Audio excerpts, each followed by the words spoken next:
ya.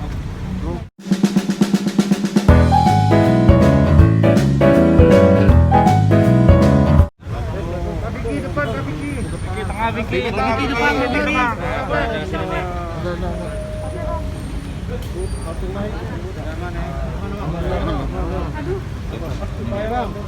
Ya bang, gimana nih? Gimana sidang hari ini? Ya, alhamdulillah ini sidang perdana akhirnya aku bisa datang langsung Agak keras om. agak keras Pengadilan Negeri Jakarta Selatan gitu. Kemarin kan aku sidangnya di virtual, sidangnya di dalam rutan Salemba, tapi berkat ya alhamdulillah kebijakan dari kedua majelis perjuangan keluarga dan kuasa hukum akhirnya aku bisa langsung datang sekarang ke Pengadilan Negeri Jakarta Selatan. Tapi tadi udah sempet tegang-tegang nggak sih waktu itu pas di dalam atau gimana? Ya sih, karena kan memang banyak yang aku mau uraikan ya terwakilkan sama kuasa hukumnya semua.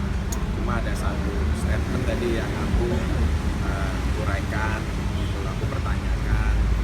Terus di saat aku menyampaikan aku jadi kayak flashback ingat kejadian, makanya disampaikan dengan mungkin perasaan yang seperti apa sampai agak terbata dikit di dalam bicaranya gitu. Cuma aku menyampaikan tadi aja gitu, bahwa ya di dalam aku sebagai berkeyakinan muslim, selain kita mematuhi ataupun menunjukkan di atas aturan peraturan dunia ataupun positif negara, aku juga punya aturan ketuhanan yang aku benar-benar tegakkan di dalam hukum syariahnya gitu loh. Sesuai tadi surat An-Nisa ayat 34 bahwa seorang wanita yang soleha adalah ayah yang taat kepada Allah, bertakwa dan menjaga diri saat suaminya tidak ada. Jadi aku tuh hanya berpatokan dari situ, terus juga dari kategori tiga jenis perjinahan, ada aku bilang ada muhsan, ada ghairi muhsan, dan juga ada jinalah. Itu aja sih ya.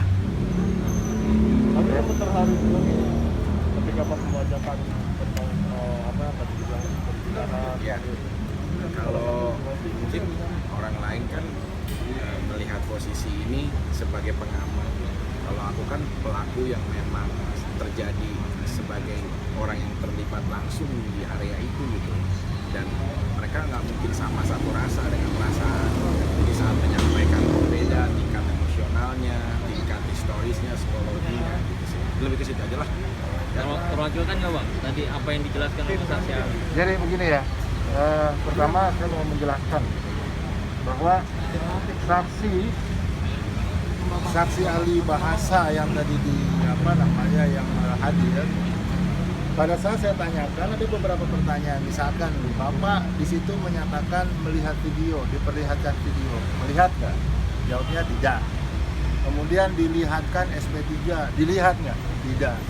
Terus kemudian saya tanyakan lagi, kalau memang itu yang disampaikan penyidik terkait BAP saksi, karena dia hanya merujuk pada BAP saksi. Nah, ketika saya tanyakan, kalau ternyata konteks hari ini saksi tidak ada yang mengatakan hal demikian, tidak ada yang bilang botakin. Dari kemarin kita nggak ada yang melihat, ada nggak yang botakin, nggak ada. Terus kemudian ada nggak disuruh telanjang gitu. Kita tanya satu, tidak ada. Yang mendengar itu tidak ada. Yang melihat siapa yang mengucapkan itu juga tidak ada. Wartawan ada 2 yang sudah diperiksa menyatakan tidak tahu. Terus kemudian ART, Bu RT menyatakan juga tidak tahu. Begitu juga dengan tersangka pelapor. Mereka hanya Vicky Aman pun tidak melihat Vicky mengucapkan kalimat apapun. Gitu loh. Oleh karena itu kami yakin bahwa apa yang disampaikan daripada majelis daripada saksi ahli tadi hanya pada konteks kalimat kata, tidak melihat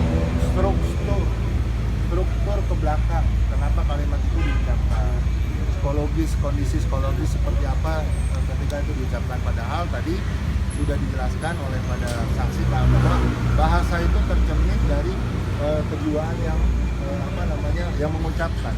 Ketika saya tanyakan, tadi dia sempat ragu, Pak, kalau kondisi kejiwaan bahwa itu diucapkan pada seorang istri, kan begitu, yang dilihatnya berada di dalam satu kamar, itu seperti apa? Wajar tidak? Ditanya wajar.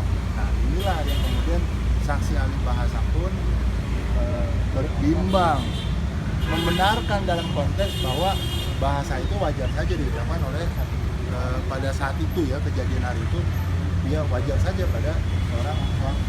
Nah, yang menjadi masalah adalah ketika kalimat-kalimat yang tadi itu, perkata-perkata itu, ada kalimat zina, dia jelaskan tuduhannya adalah sudah pakai baju atau tidak bersenggama. Konteks perzinahannya tidak senggama dan disajikan oleh di BAP pada saat itu adalah tidak pakai baju. Saya tanyakan, Pak, kalau ditanyakannya pada saat tidak pakai baju, kalau ternyata setelah itu pakai baju gimana? Apakah terjadi perzinahan? Apakah tuduhan zina itu tidak menjadi fitnah? Kembali menjawab, kalau memang konteks ke belakang ya tidak. Artinya apa?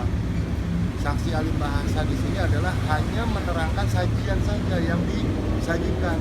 Bahkan saya tanyakan daripada pihak saksi sebagai bahasa ya, ada BAP yang ternyata tidak ditandatangani pada masing-masing.